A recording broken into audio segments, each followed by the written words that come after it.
NEET paper leak विवाद इन दिनों देश में बड़ा मुद्दा बना हुआ है। बता दें, कल सुप्रीम कोर्ट में NEET paper leak, re exam और परीक्षा से जुड़ी अन्य अनियमितताओं पर सुनवाई हुई। इस पीठ का नेतृत्व भारत के मुख्य न्यायाधीश DY चंद्रचूड़ और 2 अन्य न्यायाधीश JB पारदीवाला और मनोज मिश्रा कर रहे थे। CJI DY चंद्रचूड़ ने सुनवाई के दौरान नीट परीक्षा और पेपर लीक के कई तथ्यों पर बात की और कहा कि याचिकाकर्ता की ओर से पेश सभी वकील इस बात पर अपनी दलीलें पेश करेंगे कि दोबारा परीक्षा क्यों होनी चाहिए और किन तारीखों की पूरी सूचीबद्ध भी देना होगा। CJI के अनुसार अगली सुनवाई 13 जुलाई को होनी है। बता दें, याचिकाकर्ताओं ने वकील से बहस शुरू करते हुए कहा कि 9 फरवरी को सभी कैंडिडेट्स ने नीट के लिए आवेदन किए थे। इसके बाद परीक्षा हुई और 4 जून को परिणाम सामने आए। वकील ने बताया कि 5 मई को परीक्षा आयोजित की गई थी और 4 मई को टेलीग्राम पर पेपर के प्रश्न और उत्तर वायरल हो रहे थे। इस पर CJI ने सबसे पहले पूछा कि यह बताइए कि NTA ने एग्जाम की घोषणा कब की थी। वहीं जब वकील ने बताया कि बैंक से पेपर आने में देरी हुई और इस दौरान लीक की घटना हुई,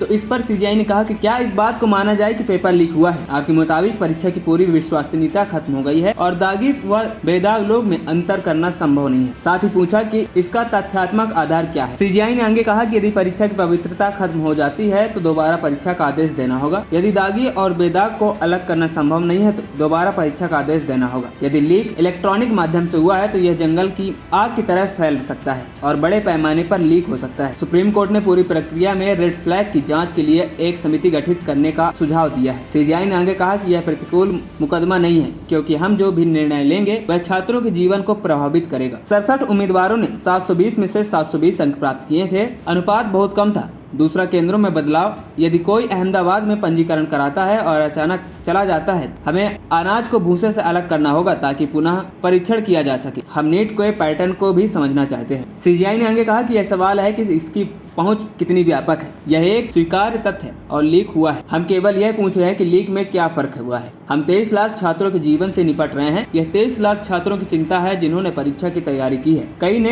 पेपर देने के लिए काफी ट्रैवल भी किया है। इसमें खर्चा भी हुआ होगा। इसके बाद CJI ने वकीलों से पूछा कि लीक के कारण कितने छात्रों के परिणाम रोके गए हैं। छात्र कहाँ हैं? 23 जून को 1563 छात्रों ने दोबारा परीक्षा दी है। क्या हम अभी भी गलत काम करने वालों की तलाश कर रहे हैं? क्या हम छात्रों को पता लगा पा रहे हैं? इसमें बहुत से छात्र शामिल हैं। परीक्षा रद्द करना अंतिम उपाय तभी होगा जब जांच में सामने आएगा कि लीक कैसे और कहां से हुआ है। वहीं CJI ने सरकार से सवाल करते हुए कहा कि हमारी साइबर फोरेंसिक टीम के पास किस तरह की टेक्नोलॉजी है? क्या हम सभी संदिग्ध का एक डेटा तैयार नहीं कर सकते? इस परीक्षा में जो हुआ है, हम जो कदम उठा रहे हैं उससे आगे पेपर लीक नहीं होना चाहिए। क्या इस मामले में किसी एक्सपर्ट को शामिल कर सकते हैं? इस मामले में सेल्फ डिनियल नहीं हो सकता। CJI ने पूछा कि हमें यह बात भी देखनी होगी कि भविष्य में इस तरह की बात ना हो। इसको लेकर क्या किया जा सकता है? हम इस प्रतिष्ठित परीक्षा की बात कर रहे हैं जो मिडिल क्लास परिवार के अभिभावक बच्चे के मेडिकल में जाने के लिए ललायित रहते हैं। CJI ने कहा कि हम सरकार से ये जानना चाहते हैं कि सरकार ने इस मामले में क्या किया है। 100% अंक 67 छात्रों को मिले हैं।